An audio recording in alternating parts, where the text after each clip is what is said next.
Hey there my peeps, Grammy T from Grammy T Knows. Welcome back to the channel.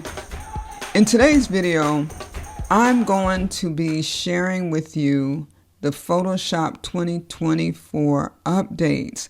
I'm going to give you an overview of the tools that have been released, especially Generative Fill. Let's go on and get started.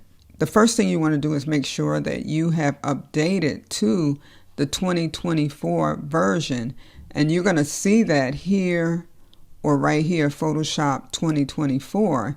You should have your icon in your taskbar. If you don't, go to adobe.com. If you click on the icon here, it gives you the actual update. If you've already updated it, you'll see it down here and updated recently. If not, you would see it in this list up here, and then you would just click on the update button. Let's go on and look at these tools. If you recall, in the beta version, this taskbar would move all over the place. Every time you would move, it would move with you. And of course, you would pin it. However, each time that you would close Photoshop and come back in, it would be back in this spot. The wonderful thing is now, wherever you pin it, it stays until you move it. Now in this demonstration, I'm going to show you how you can change a background using Generative Fill. First, you want to select your subject. You come right here, and then you want to inverse it. So you're going to click on this button here, and then you're going to come right here and type in what you want in the background. So let's say we want to put him on a stage. We're going to say music, concert, and then generate.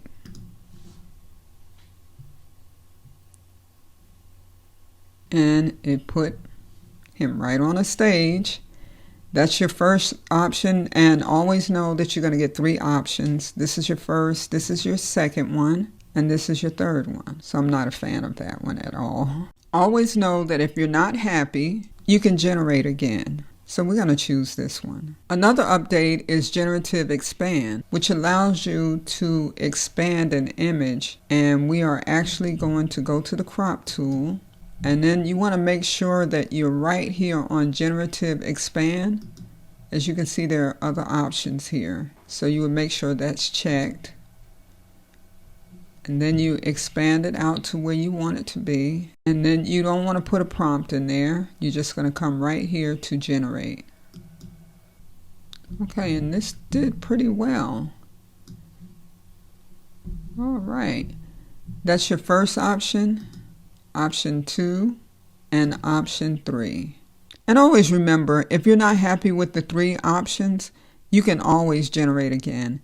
Now, one thing that I do want to make you aware of is these extended portions are not high resolution. And that simply means that you will not be able to get a good print copy. Now we're going to use Generative Fill to remove someone from a scene. You would like this image, but you don't want him here. Come over here and choose your lasso tool.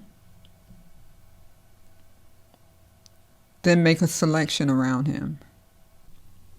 And then come up here, Generative Fill, and generate. And look at how clean it did that. Wow. Amazing. You can't even tell right here. This is a powerful tool. And you do have 3 options with this as well. And as always, you choose the best out of the 3. Now, I can go on and on with this tool. This tool is so powerful. However, I need to go on and show you another update, and that is with the Remove tool. Now, this last demonstration is going to showcase the Remove tool. Now, the Remove tool is not new. However, Photoshop has made updates to it, and this update is just phenomenal. First, we're going to create a new layer. Make sure it's on Sample All Layers. And then let's just zoom in a little bit. Previously, if we were going to remove this, we would get the Remove tool. Use your right bracket key on your keyboard to make it a little bit larger.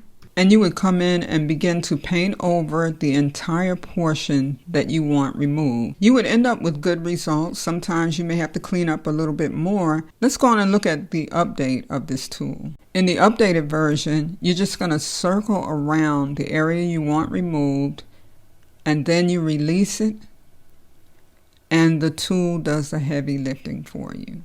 Now you may have to do a little bit of extra work to clean up any residue or shadow from the original object that was here. However, look at how quickly you got here. So I hope that these tips and tricks today will help you to streamline your workflow when it comes to creating your touch points for your audience. Always remember, Grammy T brings new tips and tricks to my small and new business owners who do not have the budget to hire the professionals. I thank you so much for watching, and I will see you in the next video.